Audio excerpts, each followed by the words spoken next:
it's time to sit back and relax with your favorite drink. And listen.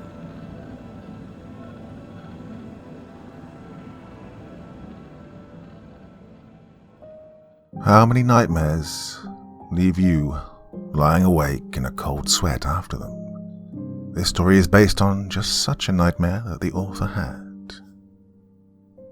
Revolving by Moonlit Shadow.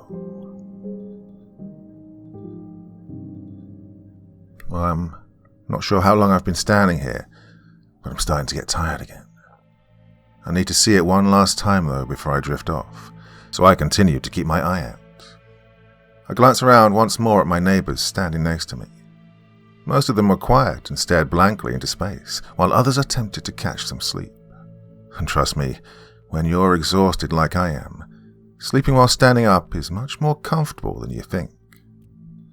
You can always tell when someone's new to the group. They constantly fidget and look frantically about, eyes wide with fear.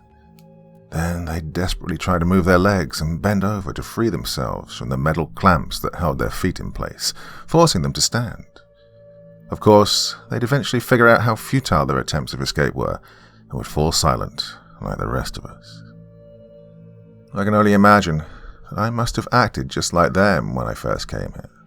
But like I said, I don't remember how long I've been standing now. It's almost time again, so I anxiously look towards the left. It always enters my line of sight from that direction, then exits to the right. There it is. It's a small stain on the tile floor. It only enters my line of sight briefly before vanishing once again into the darkness. Seeing it is the only thing I have to look forward to now. It's the only thing that keeps me sane. But most importantly, it lets me know that I'm still moving. Alright, I guess I didn't mention that part. Those of you who are good listeners must have already figured out that stains on tile can't move on their own, and have likely concluded that I must be the one moving somehow. Well, you're right. I'm actually standing on a conveyor belt-like platform, secured to it by these metal clamps around my feet. Although I can't see more than a few feet in front of me, I know that the belt I'm on isn't a straight one. It's in the shape of a huge ring and cycles in an endless loop. I know this because of that stain I told you about. It passes by about once an hour, and yes, I was so bored that I mentally calculated that. And it's not like there are multiple stains on the floor or anything else, because I've memorized every little curve of the stain, and the design of it always the same each time I encounter it. That should give you an estimate of how long I've been here. But like I said, I don't even know how long it's been. So here I am, standing shoulder to shoulder with a bunch of people I've never met or talked to.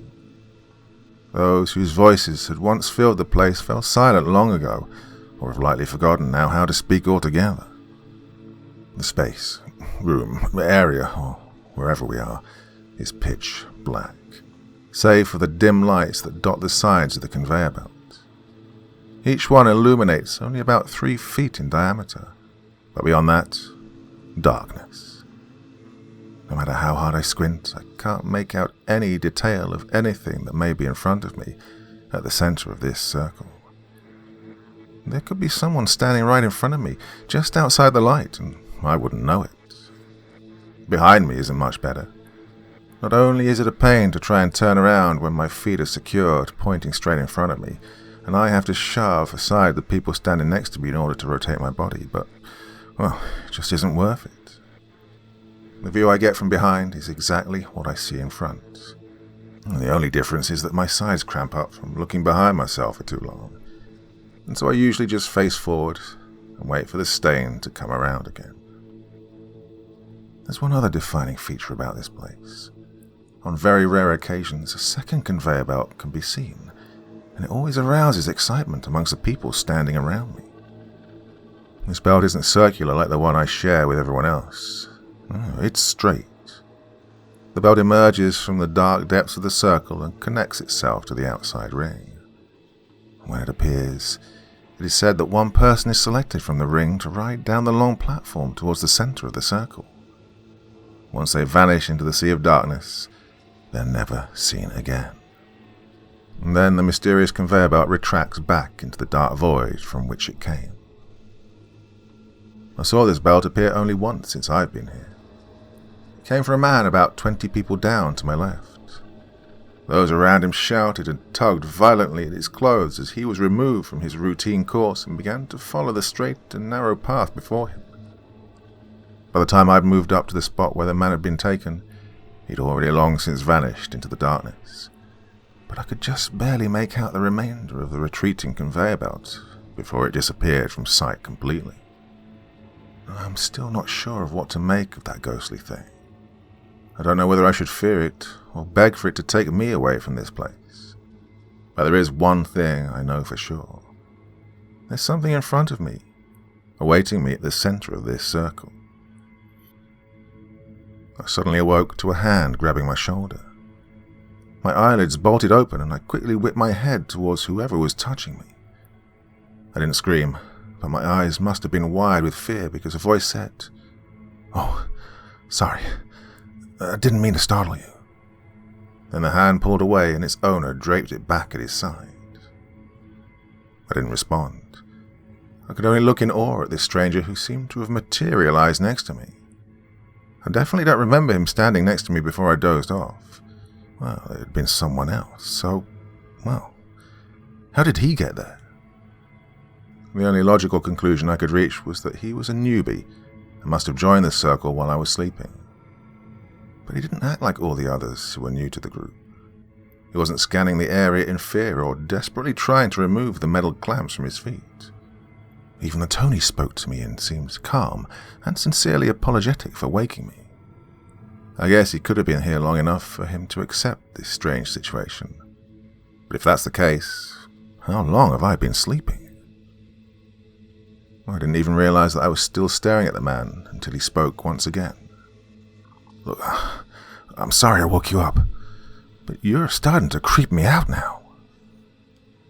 I blinked a couple of times, then turned away and looked down in embarrassment, still haunted by the fact that someone managed to sneak up right next to me without my knowing. It wasn't anything major, but it was still an unsettling thought. "Hey, you okay?" said the man. "I'm really sorry for scaring you, but I thought maybe you could tell me what's going on here." I shook my head silently, not because I didn't want to tell him, but because I, myself, didn't even know why I was here or what was going on. I don't even know how long I've been here. "Oh, well, I guess you can't tell me either then." He sounded disappointed. "So, what's your name?" The question shocked me more than it should have, but in all the time that I'd been standing here, no one had once asked me for my name. Heck, I don't even remember talking to anyone around me if I ever did because, like I said, I don't know how long I've been standing here. My voice was raspy since speech had eluded me for so long, but I managed to answer him. I don't know." He paused for a bit. "Oh, come on. You can't seriously not know your own name." But it was true. I don't have any memories prior to being here, not even of the day I arrived, and that includes my own name as I never remembered ever speaking it. Like I said, I don't know how long I've been standing here. See then," the man said with concern in his voice. "Well, you okay at least?" I nodded. "Yeah, I'm okay." "Well then, it's mighty nice to meet you, okay," he said with sudden enthusiasm. I cut my head to the side and gave him a puzzled look. "What?" he said. "You said you were okay, so that must be your name." He smiled at his joke, but I groaned. Oh, what was this guy's problem? No one ever acted like this. "Is that supposed to be funny?" I asked. He paused for a bit. "Why, did I say it wrong?" Well, I was ready to punch this guy's face in. He must have picked up on that too, because he quickly raised his hands in defense. All right, I'm sorry." And he went silent after that. I turned away from him and just stared blankly into the darkness, waiting for that stain on the floor to come around again. After a long while, I began to feel uneasy. After speaking for the first time in what felt like an eternity, the empty silence felt cold and hostile. The last time I'd ever heard human voices was when the man was taken away on the long conveyor belt. Or maybe that's what compelled me, or maybe deep down I just wanted someone to talk to. But I turned to face my new acquaintance once again. "So, what's your name?" I asked him. "Oh, Gene," he replied. "You know, like the pants you're wearing." I looked down at my attire. Right, that's what they were called. "Well, it's nice to meet you, Gene," I said. He smiled. "I'm still not sure what I can call you, though." I thought for a moment. I really don't care, as long as it's not something stupid like OK. He chuckled a bit. "Okay, how about just K then? Well, that could be a real name." I smiled back at him. "Yeah, okay, that's fine." Well, Gene and I became good friends after that. I found out that he, much like me, didn't know how he got here or how much time had passed before he started to talk to me. He also couldn't recollect any significant memories about his life prior to being here. Even though I didn't know much about him, I was sincerely thankful for his presence and the fact that I now had someone to talk to. Even if our conversations were short and spread out, they provided a warm relief from the foreboding silence as we moved along our endless path through the darkness. After a while, I decided to show him the stain on the ground. All that time watching and waiting for it to come around again kept me from completely losing my mind all the time I'd been standing there. I figured that if I showed it to Gene, then it would do the same for him. I wasn't exactly ready to have my only friend go insane from sheer emptiness of this place like so many others had. When I mentioned the stain to him, his eyes immediately perked up with interest, and he made some witty remark along the lines of how it was about time he got to see some new scenery. When it was just about time before we passed by the stain again, I bent down so I could point it out more easily. I try not to bend down normally if I can avoid it. The clamps around my feet end up cutting into my ankles, and it's pretty painful to say the least. Gene bent down beside me to get a better view as well. From the dim lights on the side of the conveyor belt illuminating his face, I could see that he was about my age, maybe a couple of years younger. He had unnaturally red hair and piercing green eyes, although they were starting to fill with tears at the moment. No doubt from the pain the braces on his feet must be causing him. Finally, the stain on the floor came around again, and I hastily pointed it out. "There, do you see it?" I yelled frantically, but before I could get a reply, the stain had vanished from sight once more. "Oh, what? That was it?" Gene whined. "Well, it's better than nothing," I replied, finally standing back up, with a newfound pain in my ankles. "So, when will it come back again?" he asked. "About an hour, give or take." Gene groaned. Are there any more secrets I should know about this place, then?" I thought for a moment. "Well, I guess there is something else worth mentioning." I told him then about the strange conveyor belt, the straight one that appears out of nowhere and steals away a lone person from the ring before retreating back into the center of the circle. Gene didn't have anything to say. He just listened intently while I spoke. He didn't even question me for making up such a ridiculous story. After I'd finished, we just stood in silence. The stain on the ground passed by 5 times before he spoke again. "So, what do you think lies in the center of the ring?" he asked. I was slow to answer. I, honestly, never gave it much thought.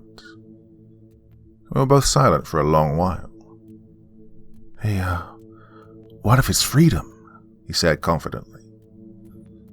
I turned to look at him. Gene was staring straight ahead towards the center of the circle with a stern expression on his face. And from that point on, we'd spend our time counting how many times we passed the stain on the floor and imagining what freedom would be like. I would mostly just fantasize about how nice it would feel to get these damn clamps off my feet and walk around. But Gene had much grander thoughts. He'd talk about how he'd go and figure out who he was, how he would reclaim the life that had been stolen from him. But most of all, he wanted to know what the purpose of this place was and why we were here. "Well, then you should go first," I said. "When the conveyor belt appears again, I hope it picks you." Well, he replied almost immediately. "What? No. Well, you've been here longer than I have, way longer. So if anyone deserves freedom, it's you, Kay."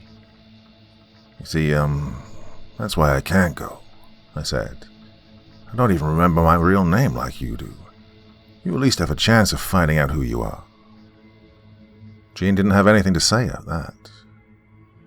"Well, it's not like we have a choice in who gets picked," he said. "We'll just have to wait and see." And we did see. Although it was inevitable, nothing could have prepared me for the day when it arrived. Between me and Gene, we counted the stain 51 times before the straight conveyor belt was once again seen emerging from the darkness. But it didn't come for me. It took me a few seconds before I realized that Gene was no longer next to me, but was moving away into the sea of black, guided by the mysterious retreating conveyor belt. And then he was gone, and all was silent. And that's when I snapped. The sudden realization that I was once again alone in the foreboding silence caused me to go into a wild panic. I was so scared. I desperately shouted at the top of my lungs, crying and begging for Gene to come back. I didn't want to be left alone again. I didn't want to lose myself to the madness of the darkness like the numerous others standing with me. I twisted my ankles and desperately pulled at the metal clamps, earning me a deep gash around my leg. Feeling the warm blood drip down at my feet just caused me to panic even more. I cried and screamed until my throat became too sore to continue. I was blinding myself with tears at this point, but I couldn't do anything. I could only pray in silence for that conveyor belt to return and take me away to freedom. If not, I would inevitably forget about it along with all other aspects of my existence. All I can do is stand here and cry as I revolve in this sea of black. I don't remember falling asleep, but I was jerked awake by a sudden change in my momentum, which caused me to vomit. Something was wrong. I looked around frantically and frightened to see a line of light slowly vanishing into the distance. I was riding the straight conveyor belt. My head suddenly erupted with all kinds of conflicting thoughts. Fear, excitement, curiosity. I glanced behind me once more to see the remainder of the outside ring disappear from sight as I travelled deeper and deeper into the dark void. After a long while, I could see a light at the end of the conveyor belt. It came down from the dark sky like a tiny spotlight, illuminating my destination. As I got closer, I could make out the silhouettes of about 30 people, all standing in a small circle and revolving around the center at a slow pace, guided by a new circular conveyor belt. But the horrifying part was that they were screaming at the top of their lungs and crying out like madmen. I had to cover my ears to save myself from going deaf as I approached the ring of people. After I took my place in the new circle, I frantically scanned the faces of those around me. Many were screaming and crying, or attempting to free themselves from the metal clamps on their feet, cutting themselves in the process. And then I saw him. Gene. He was standing about 10 people down from my left. I was so excited that I called out to him and waved my arms to get his attention. But he didn't respond. Or maybe he couldn't hear me over the deafening screams of the crowd. And that's when I noticed that his green eyes were bloodshot and puffy, and his face was covered in multiple fluids as if he'd been crying uncontrollably. He wasn't screaming like the others. He just stood there staring straight ahead with a horrified expression on his face. Puzzled, I followed his gaze to the center of the circle. There in the middle of the spotlight was a golden platform, just barely wide enough for one person to stand on top. If I wanted to, I could reach over with all my effort and touch the edge of it. But I didn't want to. for there was no floor between the ring and the golden center. I peered over the edge in hopes of seeing the bottom of the pit before me, but was met with endless darkness. That's when I noticed screaming around me was getting louder, as if something was refueling the people's anxiety. I looked up to see Jean, floating towards the golden platform. Then he came to rest on its center, still staring into space with that horrified expression on his face. Jean, what's going on? I shouted. He didn't respond. He probably couldn't hear me over the screaming. I began shouting louder. Jean, please answer me, man. What's going on? What's happening? I called out his name again and again, trying to provoke any sort of response to see if he was okay. Shut up, Jean viciously shouted. He turned and stared at me, following my movements, with a look so murderous that, had the clamps on his feet not been there to restrain him, I'm sure he would have leapt across the canyon and strangled me to death. Well, I was quiet after that. For the longest time, we just stared at each other. Jean's bloodshot eyes pierced mine like emerald daggers. The way the light fell on him created dark shadows around his eyes. That, plus his fiery red hair, gave him a malevolent and demonic appearance. Jean then started giggling to himself softly. I couldn't hear it too well at first over the screaming, but it steadily grew louder and louder, until he was laughing psychotically, all the while not breaking eye contact with me. Don't you see, Kay? This is what we've been waiting for all this time. This is our freedom. And soon you will join me. I didn't know what to make of this. What did he mean by this being freedom? But I would never get the chance to ask him. Before I could speak, an impossibly long vertical saw blade rose from the dark depths of the pit. Its numerous sharp teeth glinted in the spotlight as it moved over and touched Jean's shoulder. And then it began soaring, its blade slowly slicing through Jean's flesh. The people screaming reached its climax, and I could hear the snapping of bones and squishy tearing of meat as the hungry teeth of the saw made its way right to left across Jean's body, separating his front from his back and creating two perfect human silhouettes. All I could do was watch in horror as my friend was being sliced, or being forced to move along the ringed conveyor belt meant that I got a 360-degree view of the carnage as Jean's metal clamps held his feet in place, keeping him stationary. Throughout the process, Jean never screamed or struggled. Blood now soaked his clothes as well as his entire body, and numerous tears streamed down his face from the pain. He looked up at me one last time, with a wide smile on his face. Just as the jagged blade sliced through the last portion of his brain, I saw the light leave his eyes. As the saw exited his body, both halves of my friend fell into the black pit below. And then he was gone, swallowed up by the bottomless maw of the pit. And the saw followed, retreating back into the darkness. I stood there, unblinking at where my friend had been, tears flowing endlessly down my face. No, this couldn't be what we wanted. Was it all for nothing? The people around me just kept crying and shrieking at the top of their lungs. Oh, they don't stop. Their cries of agony are refueled when a young woman hovers towards the golden center. The saw once again rises from the depths of the pit and begins grinding its new victim with jagged teeth. The woman lets out a blood-curdling scream and twists away from the blade, causing it to split her spine at a most agonizing angle. Blood sprays everywhere as the woman desperately struggles to escape, to no avail. Soon she falls silent, and her mangled body disappears with the saw into the bottomless darkness. And everyone else just keeps screaming. Each time a new victim is selected, the cries intensify, growing louder and louder, but never showing signs of stopping. My ears are ringing with intensifying pain, I shout and cry, begging for the noise to stop, but it doesn't. It just gets louder and louder with each passing moment. I'm standing, still standing, revolving around this ring, crying in pain from the unearthly shrieks of those being carved up by the saw's teeth and the screams from those forced to watch with me. I want to go back. Back to the darkness and the stain on the floor. Back with that boy. What was his name? I think it started with a J. No, I remember he was my friend. I couldn't have forgotten. I couldn't have been here that long, right? Please, I need to remember. God damn it. I can't think with all this blasted screaming. Shut up, just shut up. It doesn't matter how many of them are killed, they just get replaced with more screaming bastards. I can't take it. Just shut up, please. I can't take it anymore.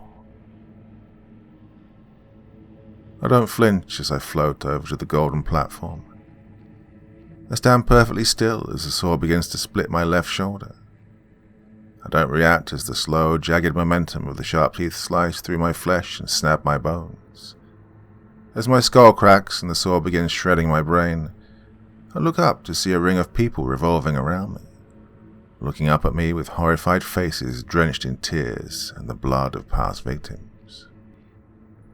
And I smile. Soon it will all be over. Soon everything will be silent. Soon I'll leave this damn place. Soon I will be free.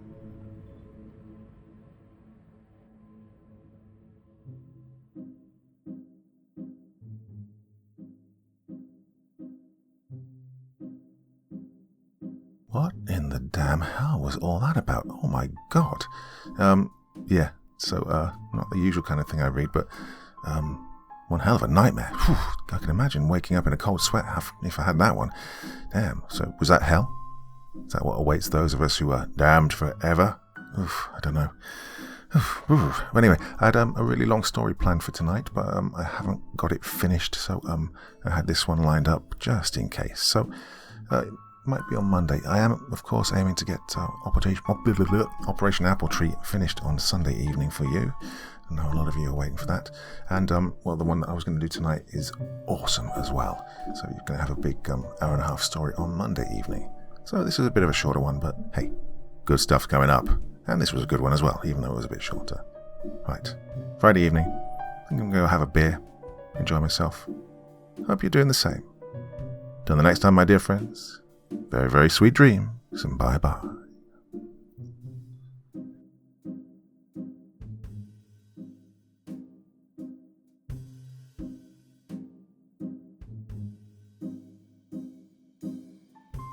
Thank you so much for taking the time to listen to this story today. Really means a lot to me and to the author of the story, of course. Well, if you want to know more about me, I'm pretty much everywhere on social media. You can find me on Facebook, Twitter, Instagram. You can download my music on SoundCloud. I've got a Patreon if you feel like. Throw me $1 or $2. Very much appreciated. And of course, on Reddit, I have a place where you can leave stories if you want me to read one that you've written. Well, hoping to see you all again very soon. Till then, sweet dreams, and bye-bye.